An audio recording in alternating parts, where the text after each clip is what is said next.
So gardening solo can be such a rewarding and such a peaceful experience.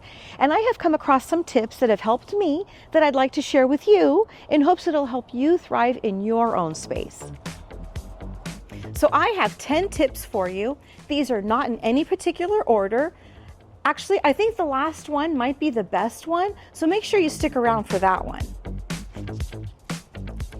So my first tip is start off small. If you have a huge yard, break it down into sections. If you have a huge project ahead of you, break that project down into different pieces.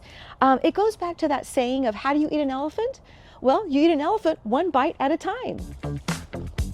This garden section is a perfect example of that. I took this into pieces and just took it one piece at a time. And I did create a video of how I transformed this area. So I will link that video down below or at the end so that you can check that out. You feel so proud after you accomplish something like this. And it's you know, it can be overwhelming if you think about the whole thing. I mean, if I looked at this project and how it is right now and say, okay, Diane, create that, it would have been like, oh, there's no way, that's too much. Like, I'll just hire somebody to come do it. But instead, I took it one step at a time and I did it. My second tip is gardening tools. Don't get more than you need. You obviously need a shovel, some shears, some gardening gloves, but the tool that I have found most useful as a solo gardener is a cart. So if I need to move things from one side to the other side of the garden or gather all my supplies, a cart like this has been so helpful and so handy. How would I be able to transport 3 bags of soil? And with this cart, it's super easy.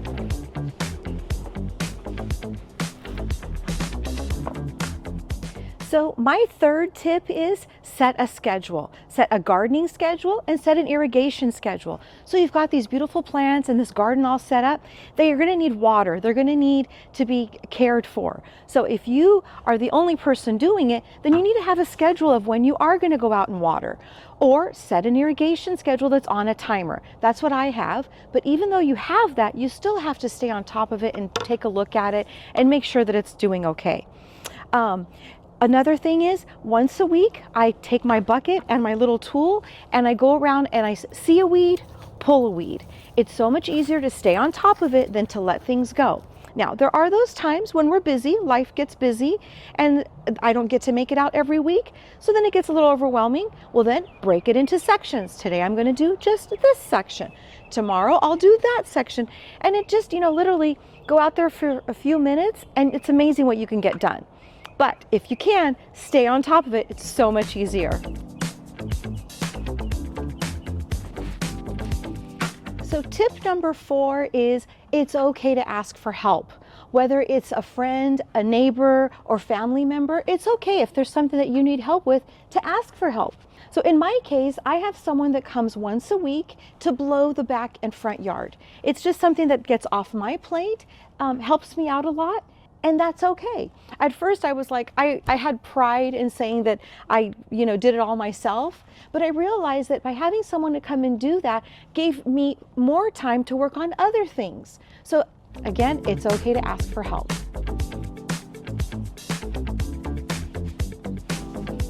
So my 5th tip is enjoy the process and have the right attitude about it. Don't say I have to do this, instead, think of it as you get to do this. Being outside with the soil and by yourself can be so peaceful and so rewarding. And so if you get out there with the right attitude, it makes the world of difference. Something else to keep in mind is with gardening, it's not the destination, it's the journey. Enjoy the process along the way. There'll always be something that needs to get done. There's always something that needs to be attended to or taken care of, but that's gardening. I don't think we're ever done. It's like, I have nothing to do today. I don't know, maybe there are people out there like that, but for me, I haven't never come across. There's always something that I've got in mind that I'd like to do or something that needs to be fixed. So I've learned to be okay with that. I don't stress about it. I just know that, I will get to it. I will get to it. Something else to keep in mind is the gardening community. So whether you join a garden club in person or you join a gardening community online like this one, we have some amazing gardeners on here that share their stories, share their garden, and inspire. And with gardeners, we love to help each other, we love to inspire each other, and who doesn't love to talk about plants? So just remember, you're not alone. Join the community. Another great resource is your local garden center. Do they offer curbside pickup or delivery? This was a delivery that my mom had delivered to her garden. And how easy is that, right? They showed up at the door and now they're ready to plant, which I'm going to help her out with.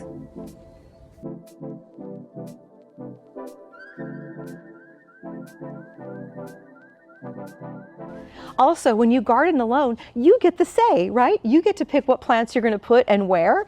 There's no distractions, which I don't know, like going to the garden center and being able to pick whatever you'd like instead of having, multiple opinions. I don't think that's a bad thing.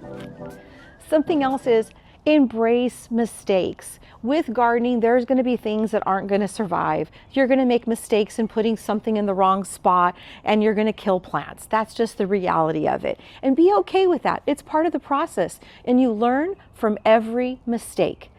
That's gardening. That's growing as a gardener. I recommend that you take a moment to appreciate all of the hard work that you've put in and the beauty that's around you. Enjoy the fruits of your labor. So my final tip is give yourself credit. We do not give ourselves credit enough and don't realize how strong we are and what we're capable of. So you don't know how strong you are sometimes until being strong is your only choice. Now, we might not have that extra set of hands in the garden to help us, but what we do have is our own strength, our own capabilities, and we have God's strength in us and His direction and help in our lives. So I don't want to discount anyone that does have gardening help. I think it's a beautiful thing to work outside as a team and attack projects or help each other. I think that is absolutely beautiful. And I don't want to discount that in any way. However, we don't all have that. So, and I imagine that there's lots of you out there that find yourselves in the same situation where you don't have gardening help. You don't have an Erin like Laura. You don't have a Jason like Jenny, or you don't have a George like Steph. But what we do have is our own capabilities and our own strength. Just remember, none of this is brain surgery. We can do it.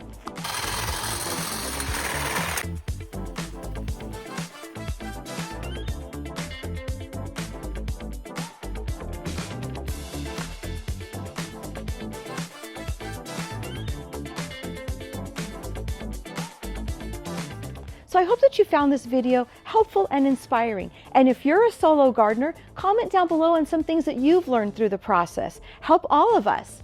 I want to thank you for watching. Right now, YouTube is recommending this video for you. And if you like this community, please consider subscribing.